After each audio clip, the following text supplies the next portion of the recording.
Como é que é, família? Daqui fala o J Privado. Atenção, o J Privado. PGR negou a José Eduardo dos Santos o direito de se defender. Ivan Leite de Moraes, o sócio de José dos Santos, é considerado o jovem mais rico de Angola e investe em negócios eletrônicos. Tudo isso e muito mais você acompanha aqui agora no canal MSTV, a TV que chega até você, a TV que não bajula você, mano. E a família? Segundo escreve aqui o site, né? E a Clube Capa, é isto mesmo. PGR negou a José Eduardo dos Santos direito, ou melhor, o direito de se defender. Antes de entrarmos aqui na matéria, quero pedir para você, internauta, patriota angolano, por favor, meu irmão, inscreva-se no canal, que é muito importante para nós, família. Inscreva-se mesmo, é muito importante para nós, porque só assim conseguiremos bater 100 mil inscritos antes do ano acabar. E eu quero contar com vocês, ok? Deixa bastante like, comenta bastante, porque engajamento, assim o YouTube vai notar, vai identificar que vocês estão gostando dos meus vídeos e vai recomendar para outras pessoas que precisam saber da verdade no nosso país, ok, família? Então, sem mais delongas, vamos aqui para a notícia, né? Ironia, Helder Petagros é um dos integrantes da cavalaria do presidente João Lourenço, que disputa em Barcelona os restos mortais do antigo líder angolano, né? O Procurador-Geral da República está neste momento em Barcelona, integrado na Task Force que o presidente da República, João Lourenço, despachou à Espanha para resgatar os restos mortais de José Eduardo dos Santos. O governo angolano não disfarça a sua pressa de enterrar o antigo presidente com honras de Estado. O chefe da Task Force, General Francisco Pereira Furtado, ministro do Estado e chefe da Casa de Segurança do presidente da República, disse há 8 dias à TV Zimbo que não regressará ao país sem o corpo do antigo presidente da República. Demore o tempo que for necessário, acrescentou esse senhor, né? No dia 8 de novembro de 2021, o falecido presidente negou ou rogou ao Procurador-Geral da República o direito de exercer o seu direito constitucional de se defender em processos em que o seu nome foi envolvido. Numa carta em que enviou ao Helder Petagros, José Eduardo dos Santos reafirmou, abre aspas, mais uma vez que, com o desígnio único e exclusivo de contribuir para a descoberta da verdade material e para a realização efetiva dos mais elementares ideias da justiça ou ideais da justiça e na qualidade de cidadão da República de Angola, o interesse de exercer o seu direito de defesa da sua integridade moral no seu bom nome, honra e consideração, rogando obséquio em sede das instituições competentes do Estado angolano encarregues da administração da justiça, prestar os devidos esclarecimentos em forma de declarações. Fecha aspas. Antes de dezembro de 2020, José Eduardo Santos dirigiu a uma primeira carta ao PGR, a quem se ofereceu para ser ouvido em virtude de várias imputações e presumíveis atos ilícitos criminais dirigida a alguns dos seus colaboradores ou ex-colaboradores diretos, nas quais, de forma direta ou indireta, também não imputados fatos ofensivos ao seu bom nome, honra e consideração. O Procurador-Geral da República não reagiu a nenhuma destas cartas do antigo presidente da República. José Eduardo Santos morreu a 8 de julho, no mesmo dia em que a sua segunda carta a Helder Fernando Petagros completou exato 8 meses. Morreu sem a Procuradoria-Geral da República lhe aceitasse o direito de defesa do seu bom nome. Na segunda carta ao PGR, o antigo presidente da República advertiu que, se não lhe fosse permitido prestar os devidos esclarecimentos dentro de um prazo razoável, vai ser obrigado a fazê-lo publicamente em conferência de imprensa para que, desta forma, pouco desejada pelo requerente, prestar os devidos esclarecimentos à nação. Nem a Procuradoria-Geral da República, nem as restantes entidades a quem remeteu as cópias das cartas pareceram recear a ameaça do antigo presidente a expor à praça pública o que ele queria somente dizer em foro próprio. Decalques da carta de José Eduardo Santos foram designadamente enviados ao presidente da República, João Lourenço, da Assembleia Nacional, Fernando da Piedade Dias dos Santos, o Nandô, do Tribunal Constitucional, Laurinda Cardoso, do Tribunal Supremo, Joel Leonardo e a Provedora de Justiça. O antigo presidente também comunicou o seu desejo de ser ouvido aos presidentes dos partidos políticos com assentos parlamentares, da SEAST e do KICA, ou SICA, uma coisa assim. Né? É basicamente isso. Não é conhecida qualquer reação dessas entidades à carta de José Eduardo dos Santos. No dia 10 de julho, no livro de condolência aberto para a praça pública, o presidente João Lourenço escreveu que os angolanos choram o presidente José Eduardo Santos, que nos momentos mais críticos do país entregou-se por inteiro na defesa da independência e da soberania nacional. Vergamos-nos e honramos a sua memória, defendendo e perpetuando a sua maior obra, que é a paz e a reconciliação nacional. Com as mesmas palavras ou próximas, os presidentes da Assembleia Nacional, os dos Tribunais Constitucionais e do Supremo e a Provedora da Justiça exprimiram os mesmos sentimentos. No sábado, dia 23, do arranque da campanha eleitoral do seu partido, João Lourenço disse que o voto do MPLA é a melhor homenagem que os angolanos podem fazer a José Eduardo dos Santos. João Lourenço disse que a maior alegria de José Eduardo Santos, né, será ver o MPLA ganhar a estas quintas eleições gerais em Angola. Esta é a melhor forma que temos de honrar a memória do presidente José Eduardo Santos. É ainda inimaginável a forma como o falecido exprimirá essa alegria. O candidato do MPLA referiu-se ao seu antecessor como nosso presidente emérito, um grande filho de Angola, que dedicou toda a sua juventude e muitos anos de governação em momentos muito difíceis que o nosso país atravessou. Soube dirigir o país com sabedoria e, sobretudo, acabar com a guerra que ameaçava destruir o nosso país. O silêncio do Procurador-Geral da República, do Presidente da República e dos presidentes da Assembleia e dos Tribunais Constitucionais e Supremo e da Provedora da Justiça, todos a família do MPLA, a súplica de José Eduardo Santos para ser ouvido em processo em que o seu bom nome e a honra foram seriamente molestados, mostra que em Angola algumas entidades são insuperáveis em cinismo e hipocrisia. José dos Santos, filha de José Eduardo Santos, tem reiterado a sua oposição a que o pai seja enterrado na presença e sobre a presidência do João Lourenço. Até por ser nomeado Procurador-Geral da República em 2017, Helder Pitagros era vice-procurador da República para a esfera militar e procurador militar das Forças Armadas Angolanas, cargo para que foi nomeado por José Eduardo dos Santos, não é, família? Fonte clubecapa.net. É basicamente isso, só está a pagar o que ele... né? Agora, o site, né, Lilo Pasta News, traz aqui outra notícia também dizendo que Ivan Leite de Moraes, sócio de José dos Santos, é considerado o jovem mais rico de Angola e agora está investindo em negócios eletrônicos, né? E a fonte Lilo Pasta News, vamos lá ver aqui a matéria completa. Ivan Leite de Moraes, o filho de José Pedro Moraes, antigo ministro das Finanças, investiu mais de 5 milhões de dólares na criação de uma das maiores plataformas de compras online de Angola, e agora ambiciona tornar-se líder deste segmento em África. Em declarações recentemente a uma publicação americana, o empresário revelou que o mercado online no país cresceu exponencialmente ao longo de 2020, e que a sua plataforma possui mais de 100 mil contas ativas, 60 mil clientes ativos por mês, 660 mil visitas por mês e mais de 400 transações por dia. A mesma fornece aos vendedores acesso direto ao mercado e, ao mesmo tempo, dá aos compradores a chance de economizar tempo e dinheiro, reduzindo o tempo de pesquisa de produtos e permitindo que comparem os preços em tempo real. É algo que nunca esteve disponível em Angola antes do seu lançamento em 2018, sustenta. No mundo digital, além da plataforma meumercado.com, criou a plataforma sob a égide da matriz oficial que fundou, Crijasa.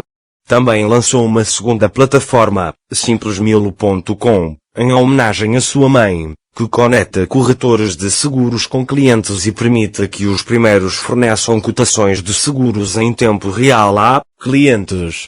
As principais plataformas de Crijasa tiveram um desempenho extremamente bom e a empresa tem planos de expansão. Vai lançar meumercado.com em Moçambique, Namíbia, Quênia e Malawi ainda este ano. O meu plano é ser a maior plataforma de África. Nunca quero ficar para trás e sempre quero aprender mais. Quero olhar para o futuro e saber o que vai acontecer. Ivan Moraes, Apesar de ser, igualmente testa de ferro do pai, Pedro de Moraes, ele é o que, pelo menos, tem uma conta bancária milionária, com dinheiros que são seus. A fortuna do seu pai está acima dos 500 milhões de dólares. De 41 anos, Ivan Moraes estudou nos Estados Unidos ao tempo em que o seu pai José Pedro de Moraes trabalhou no Banco Mundial. Quando o seu progenitor regressou a Angola e de seguida ocupou o cargo de Ministro das Finanças, o jovem terá se inserido num esquema de sobrefaturação em torno de dívidas públicas e ao mesmo tempo, sob a égide do pai, entrou em sociedades financeiras.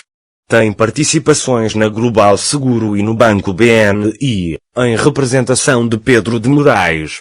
Ligação com Txizé dos Santos. A SIOP foi constituída a 31 de janeiro de 2008, com um capital social correspondente a 13.600 dólares. A ACAPER, Sociedade de Empreendimentos e Negócios Limitada, passou a deter 51% das ações, tornando-se acionista principal. Antes disto, Txizé dos Santos e o marido, Hugo André Nobre Pego, haviam criado a ACAPER, a 10 de junho de 2004, com a primeira outorgante a deter 80% do capital social de 150 mil dólares, enquanto o cônjuge ficou com 20% das ações.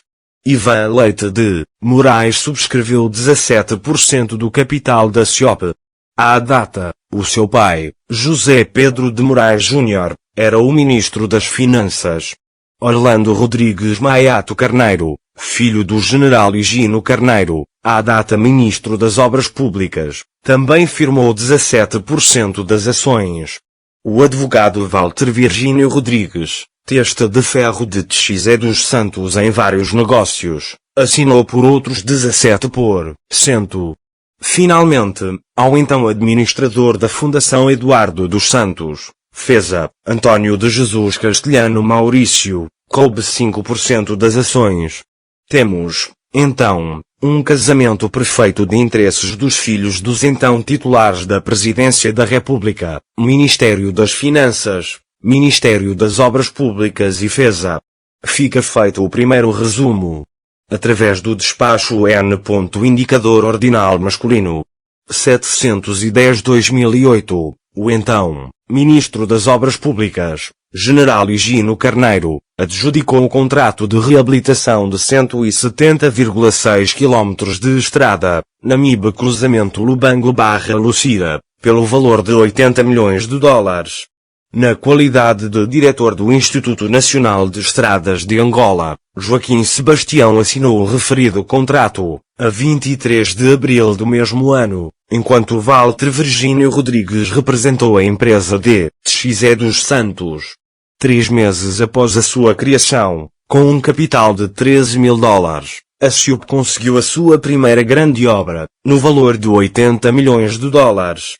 As investigações realizadas pelo MAC Angola permitem acrescentar a adenda feita ao contrato, no valor de 54,2 milhões de dólares, para a reparação da referida estrada. Assim, segundo documentos em nossa posse, o valor total do contrato foi de 134 milhões de dólares, pagos integralmente. A SIOP nunca dispôs de mão de obra, equipamentos ou estaleiros próprios. Subcontratou a empresa chinesa Jianghuan para executar a obra. Iniciada em agosto de 2008 e tendo um prazo de conclusão de 18 meses, a obra foi paralisada em 2015. Já a reparação básica de 95 km da estrada Namiba-Tomboa, cujo contrato inicial era de 37,1 milhões de dólares, sofreu também uma adenda de mais 21,4 milhões de dólares, elevando o preço total para 58,6 milhões de dólares.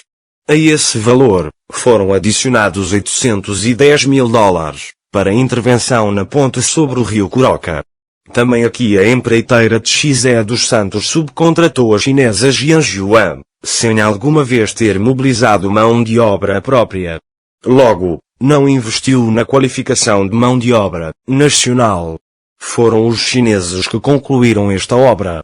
Em abril de 2011, teve início a obra de reabilitação de 42,5 km da estrada do Namibe, Sacomar Desvio do Lubango.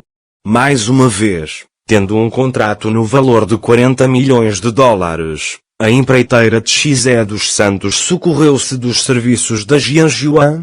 A CIOP, conforme investigação deste portal, apenas mantinha um representante junto da subcontratada chinesa. Não se servia de qualquer mão de obra nacional. A CIOP recebeu integralmente o valor do contrato, mas executou apenas pouco mais de metade da obra, a qual até hoje nunca mais conheceu avanços por parte de quem recebeu o dinheiro. A construção da nova ponte sobre o rio Giraul, no Namibe, com uma extensão de 600 metros, teve um valor contratual de cerca de 42 milhões de dólares. A construção teve início em agosto de 2010 e foi concluída. Fiel à sua prática, a CIOP subcontratou a empresa chinesa de sempre, mantendo-se livre de quaisquer encargos com mobilização de mão de obra, equipamentos ou estaleiros. A segunda circular de Luanda, Troços no Uíge e Cunene. O maior projeto de estradas entregue a José dos Santos foi a construção da segunda circular, Luanda Kifangondo Funda Catete, com uma extensão de 34 km. O valor do contrato era de praticamente 250 milhões de dólares. A CIOP recebeu, como adiantamento, 58,3 milhões de dólares e não mexeu um palmo de terra na obra, conforme dados em posse do MAC Angola. Em junho de 2014, a empresa da influenciadora digital apenas tratou do projeto e da mobilização para a obra. Nada mais aconteceu, até à data. Para a reabilitação de 84 km do troço Sanza Pombo Currilo Pombo Quimbianda, Estrada Nacional 150, na província do Uíge, a CIOP firmou um contrato de cerca de 67 milhões de dólares. Em outubro de 2014, a costumeira Jianghuan deu início às obras, como subcontratada da empresa de José dos Santos. A CIOP recebeu um adiantamento arredondado de 27 milhões de dólares, tendo abandonado a obra após a execução de trabalhos em apenas 4,4 km do troço. No mesmo mês de outubro de 2014, a CIOP saltou para o Cunene, com um contrato de 64,5 milhões de dólares destinados à reparação de 92 km do troço Xangongo-Calueque, na Estrada Nacional 295. A CIOP recebeu 30 milhões de dólares adiantados e apenas tapou buracos em 11 km, conforme os mapas de execução de obras consultados pelo MAC Angola. Resumindo, a recomendação estratégica do governo de José Eduardo dos Santos para o estabelecimento de parcerias entre empresas chinesas e angolanos, como forma de transferência de conhecimentos e competências, bem como para a promoção e qualificação dos recursos humanos angolanos, foi totalmente ignorada pela filha do então chefe de Estado. A Jianghuan, conforme dados recolhidos pela nossa investigação, utilizava exclusivamente mão de obra chinesa. Em resumo, a CIOP operava apenas como captadora de grandes contratos, totalizando mais de 650 milhões de dólares só em estradas. O filho de José Pedro de Moraes é ligado a José dos Santos. Em 2008, ambos contrataram uma empresa portuguesa, a Julio Quaresma, Arquitetos e Engenharia Associados, que construiu as suas casas de praia, na ilha do Mussulo. José e Ivan estão agora ligados na parceria de uma nova empresa de construção em Angola. Em maio de 2015, Ivan Moraes gastou 300 mil dólares americanos para assistir, numa posição privilegiada, o confronto de boxe entre o americano Floyd Mayweather Jr. e o filipino Manny Pacquiao realizado em Las Vegas, nos Estados Unidos. O empresário teve acesso a um lugar privilegiado com acesso a figuras norte-americanas como Jay Z. E a família, o vídeo de hoje foi esse. Já se inscreva no canal, ative as notificações, partilhe o vídeo, comentem porque também é notícia. Vocês não sabem saber para nós, então é notícia. A nossa campanha para aprender a família de Santos, para aprender a família Neto, a família de Lula continua. Os nossos contactos para parceria, divulgação e denúncia estão na descrição dos nossos vídeos. Querem ver suas opiniões, que é muito importante. É tudo muito jeito, eu te mando até o próximo vídeo. MSTV, a TV que chega até você, a TV que não vai julgar você, maninha.